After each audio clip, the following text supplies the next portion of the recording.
कहानी बीरबल की चतुराई। बहुत पुराने समय की कहानी है। एक बार अकबर बादशाह का दरबार लगा था। दरबार में सारे दरबारी, पंडित, मंत्री और सामान्य जन भी बैठे हुए थे। उस समय दरबार में हंसी ठिठोली का माहौल छाया हुआ था। सब उसी में मशगूल थे।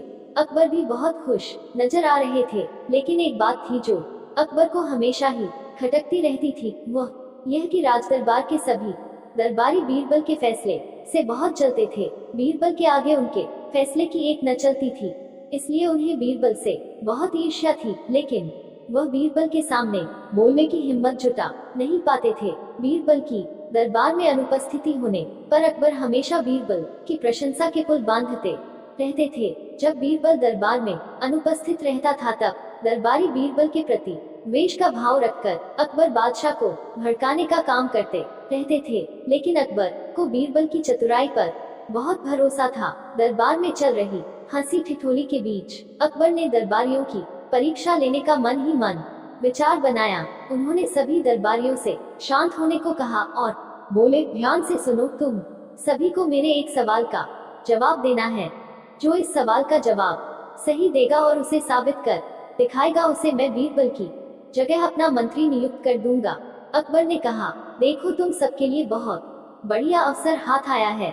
इससे तुम अपने मन के सभी अरमान पूरे कर सकते हो। यह सुनकर सभी दरबारी बहुत खुश हुए। अकबर ने फिर अपना सवालिया बाण छोड़ा और कहा, देखो, तुम्हें यह साबित करना है कि मनुष्य द्वारा निर्मित चीज ज्यादा अच्छी होती है या कुदरत के द्वारा निर्मित। अकबर के मुंह से सवाल सुनते ही सभी दरबारी सोच में पड़ गए। अकबर ने उन्हें पूरे एक हफ्ते का समय दिया और कहा, अगले शुक्रवार को जब दरबार लगेगा तो तुम्हें खुद को सबसे श्रेष्ठ साबित करना है। सब दरबारी अपने अपने घर को हो लिए। सभी इसी सोच में डूबे थे कि इस बात को कैसे साबित किया जाए। लेकिन किसी में इतनी चतुराई भी तो नहीं थी जितनी कि बीरबल में। सारे दरबारियों में से किसी को भी इस सवाल का हल नहीं मिल पाया। तय समय के अनुसार फिर शुक्रवार के दिन राज दरबार लगा।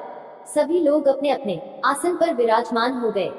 हालांकि बीरबल सबसे पहले पहुंच गए थे। अब राजा ने एक एक कर सभी से सवाल का जवाब मांगा, पर सभी दरबारी, मंत्री, पंडित अपनी गर्दन झुकाकर खड़े हो गए। अब अकबर से रहा न गया। उन्होंने बीरबल से पूछा।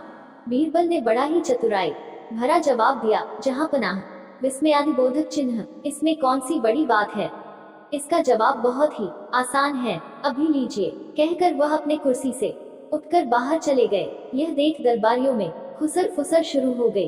एक कहने लगा, अरे यह क्या? बीरबल तो अकबर को जवाब देने के बजाय दरबार से उठकर बाहर चले गए। अकबर आराम से अपने सिंहासन पर विराजमान हो गए और बीरबल की प्रतीक्षा करने लगे। तभी एक कारागिर हाथों में पत्थरों से निर्मित एक फूलों का बड़ा सा गुलदस्ता लेकर आया और राजा को गुलदस्ता देकर जाने लगा। राजा ने गुलदस्ता हाथ में लिया और उसकी सुंदरता देखकर गुलदस्ते की बहुत तारीफ की और अपने खजाने के मंत्री को आदेश दिया कि इस कारीगर को 1000 स्वर्ण मुद्राएं इनाम के तौर पर दी जाएं। इनाम लेकर कारीगर खुशी खुशी बाहर चला गया।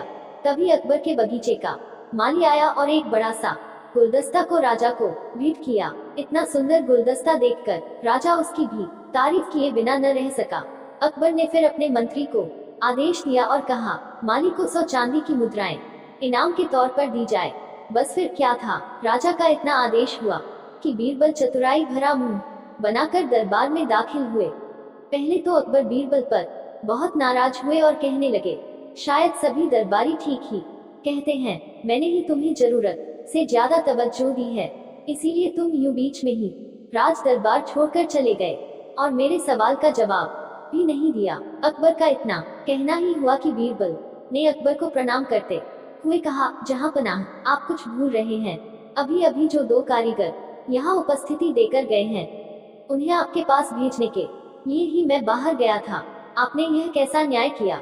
2 कारीगरों के साथ एक को 1000 स्वर्ण मुद्राएं और दूसरे को सिर्फ 100 चांदी की मुद्राएं। अकबर ने जवाब दिया, असली फूलों का गुलदस्ता तो 2 दिनों में ही मुरझा जाएगा और यह पत्थर से निर्मित गुलदस्ता कभी भी खराब नहीं होगा। इसीलिए अकबर का इतना कहना ही था कि बीरबल ने अपना चतुराई भरा बाण छोड़ा और बोले, तो फिर आप भी मान गए ना कि मनुष्य द्वारा निर्मित वस्तु कुदरत के द्वारा निर्मित वस्तु से ज्यादा अच्छी है। अब जहां पनाह की बोलती ही बंद हो गई। वे बीरबल की चतुराई देखकर मन ही मन मुस्काए और फिर से अपने सिंहासन पर बैठ गए। सिंहासन पर बैठकर अकबर ने फिर एक बार बीरबल की खुले दिल से तारीफ की और सब दरबारी अपना मुंह लटकाकर अपने अपने कुर्सी पर बैठ गए। एक बार फिर बीरबल अपनी चतुराई दिखाने में कामयाब हो गए। दोस्तों, यह वीडियो पसंद आई होगी तो हमारे चैनल को सब्सक्राइब और लाइक अवश्य करें। हमें कोई सब्सक्राइब नहीं करता, हमें उम्मीद है कि आप हमें अवश्य सब्सक्राइब करेंगे। थैंक यू दोस्तों, मिलते हैं नेक्स्ट वीडियो में।